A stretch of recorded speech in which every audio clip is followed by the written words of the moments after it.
Meron ako ditong 1 kilong kamote. Ang gagawin ko dito ay babalatan ko and then gagagarin natin ito. Ayan, nabalatan ko na. Next is, gagadgarin natin ito dito sa ating cheese grater. Ayan, itutuloy ko lang ang paggadgad sa natitira pa nating kamote. Ayan, malapit na akong matapos maggadgad. Ayan, patapos na. May naligaw na ibang kulay na isang kamote. Ayan, okay na ito. Pwede na natin itong timplahan.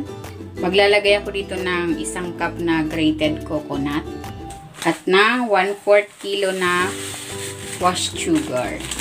Haluin natin.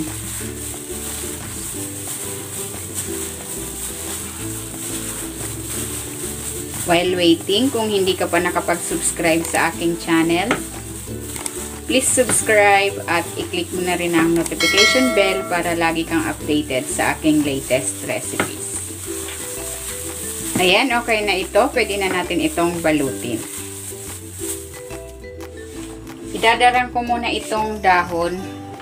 Ito natin babalutin yung suman.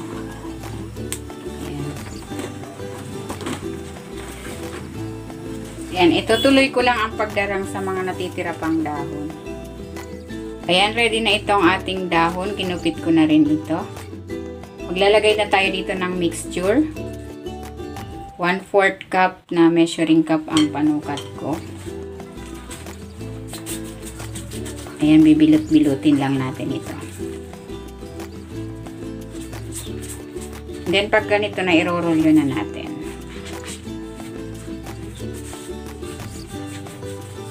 Ganyan lang. Tupiin natin yung dulo. Ayan, ganyan lang.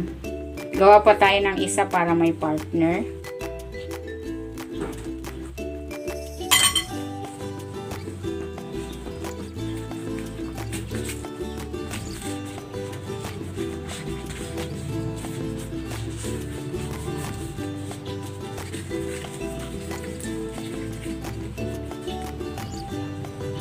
Then, pag tatakipin lang natin itong dalawa, ganyan.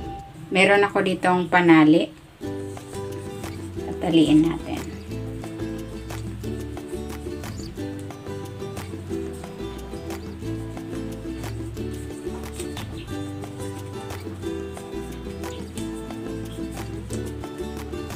Ayan, ganyan lang. Tutuloy ko lang ang pagbalot sa natitira pa nating mix. Lulutuin na natin yung ating suman. Lagay tayo ng dahon dito sa ilalim ng kawali. Ilatag na natin. Bali, nakagawa ako ng 10 pares. 20 peraso.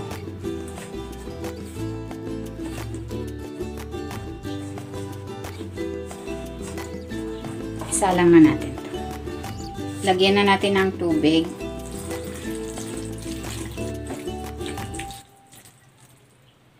Takpan natin ng dahon. Marami akong natirang dahon.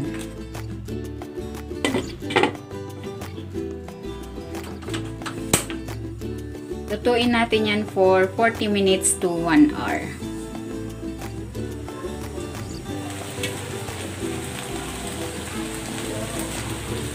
Ayan, luto na itong ating sumang kamote. Tuyo na itong sabaw.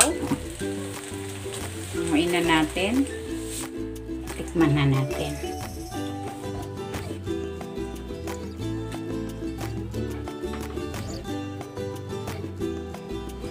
Tikman na natin.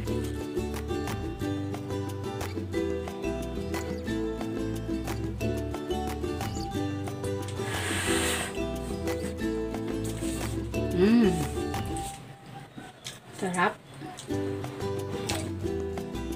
3 ingredients lang ito pero ang sarap. Lasang-lasa mo yung nyog. Pwede itong pangtinda. Sarap.